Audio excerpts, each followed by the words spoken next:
제2장.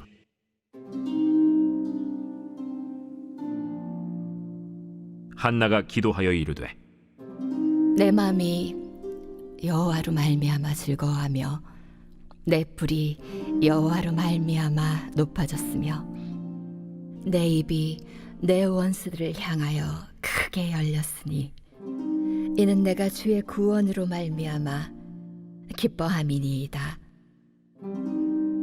여호와와 같이 거룩하신 이가 없으시니 이는 주밖에 다른 이가 없고 우리 하나님 같은 반석도 없으심이니이다. 심히 교만한 말을 다시 하지 말 것이며 오만한 말을 너희의 입에서 내지 말지어다. 여호와는 지식의 하나님이시라 행동을 달아보시느니라. 용사의 활은 꺾이고 넘어진 자는 힘으로 띠를 띠도다. 풍족하던 자들은 양식을 위하여 품을 팔고 줄이던 자들은 다시 줄이지 아니하도다. 전에 임신하지 못하던 자는 7을 낳았고 많은 자녀를 둔 자는 쇠약하도다. 여호와는 죽이기도 하시고 살리기도 하시며 수월에 내리기도 하시고 거기에서 올리기도 하시는도다. 여호와는 가난하게도 하시고 부하게도 하시며 낮추기도 하시고 높이기도 하시는도다.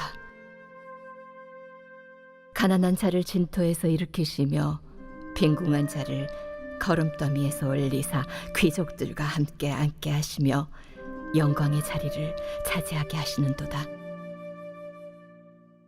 땅의 기둥들은 여호와의 것이라. 여호와께서 세계를 그것들 위에 세우셨도다. 그가 그의 거룩한 자들의 발을 지키실 것이요 악인들을 흑암 중에서 잠잠하게 하시리니 힘으로는 이길 사람이 없음이로다.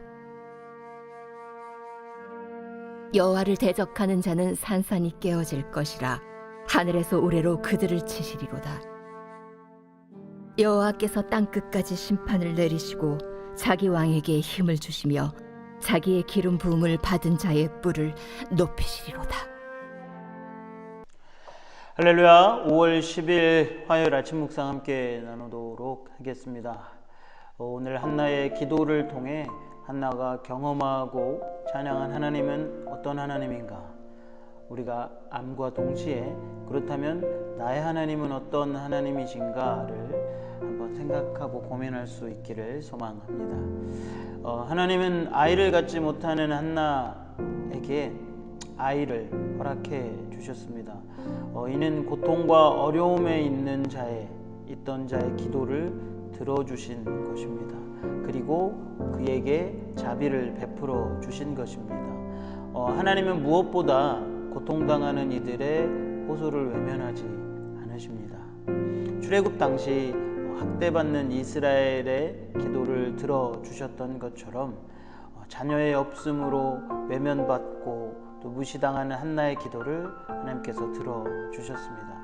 그리고 그 구원에 하나님을 경험한 한나는 하나님의 권능과 인자하심을 찬양합니다. 찬양이라 함은 하나님께서 그동안 베푸셨던 은혜에 대한 우리의 합당한 반응이며 하나님을 우리의 삶의 주로 고백하는 신앙의 고백이기도 합니다. 그러므로 우리 입에 늘 찬양이 머물러 있는 삶을 사셨으면 좋겠습니다. 그것이 바로 하나님의 은혜를 경험한 자의 표징이 되기 때문에 그렇습니다. 바라기는 저와 여러분이 찬양이 떠나지 않는 신앙생활을 할 수 있기를 바랍니다. 오늘 본문은 크게 또 세 단락으로 오늘 읽은 우리의 본문이 본론의 세 단락으로 나누어져 있습니다. 먼저 하나님의 거룩하신 속성, 그러니까 하나님이 어떤 분이신가를 고백합니다. 이어서 낮추기도 하시고 높이기도 하시는 하나님의 자유로운 주권을 노래하고 마지막으로 성도와 악인의 결말이 어떠한지를 선포합니다. 이런 순서들을 따라서 함께 오늘 은혜 나누기를 원합니다. 한나는 아무것도 없는, 아무와도 비교할 수 없는 그 거룩한 하나님을 찬양합니다. 그러니까 주님만이 구원의 반석이 되시고 오만한 자의 말과 행동을 다 알고 그 무게를 달아 심판하실 분임을 고백합니다.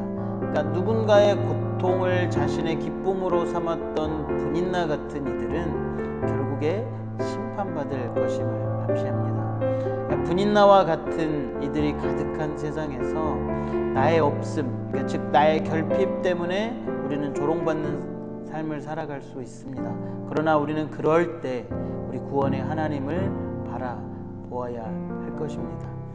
하나님은 절대적인 주권을 가지고 계신 분이십니다. 그러니까 그분이 하시는 일을 우리는 우리의 생각에서는 감히 생각할 수도 없고 측량할 수 없습니다. 그러나 그 절대 주권으로 하나님은 우리의 상황을 역전시키십니다. 풍족한 것을 자랑하는 이들은 줄이게 하시고 또 줄이던 자는 얻게 하시는 분이십니다. 변하지 않을 것 같은 자신의 소유가 영원하지는 않을 것입니다. 우리말에도 화무십일홍이라는 말이 있죠. 그러니까 분인나와 같이 타인의 고통을 자양분 삼는 이들이 있지만 그런 자들은 이 세상에서 영원하지 않습니다. 하나님이 심판하시기 때문에 그렇습니다. 이런 하나님의 자유로운 주권을 신뢰하는 자들만이 세상을 뒤집으시는 하나님을 경험할 수 있게 되는 것입니다. 구약에서 하나님은 이런 특별히 약한 자에게 관심을 두십니다. 이는 약한 자들이 의지할 곳이 없기 때문입니다. 하나님은 이런 약하고 가난한 자들을 일으켜 영광의 자리에 올리십니다. 그를 대적하는 악인은 심판하십니다. 지금의 고통이 언젠가 환희로 뒤바뀌는 날이 올 것입니다. 이를 믿는 것이 바로 신앙입니다. 그리고 하나님은 예수 그리스도를 통해 그런 자신의 계획을 이루셨습니다. 말씀을 맺도록 하겠습니다. 하나님과 그분의 역사를 바라볼 줄 아는 한나의 시선이 놀랍습니다.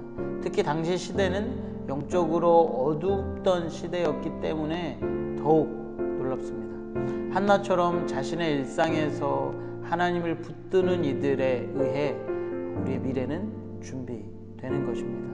하나님은 절망 중에 있는 그들이 언제까지나 그곳에 내버려 두지 않으십니다. 그 하나님을 신뢰하는 자만이 승리의 은혜를 찬미할 수 있게 된 것입니다. 바라기는 한나가 경험하고 고백한 그 하나님이 지금 우리의 하나님이 되기를 바랍니다. 그리고 그 하나님과 매일 동행하며 은혜로운 삶을 살아가는 저와 여러분이 되셨으면 좋겠습니다. 감사합니다.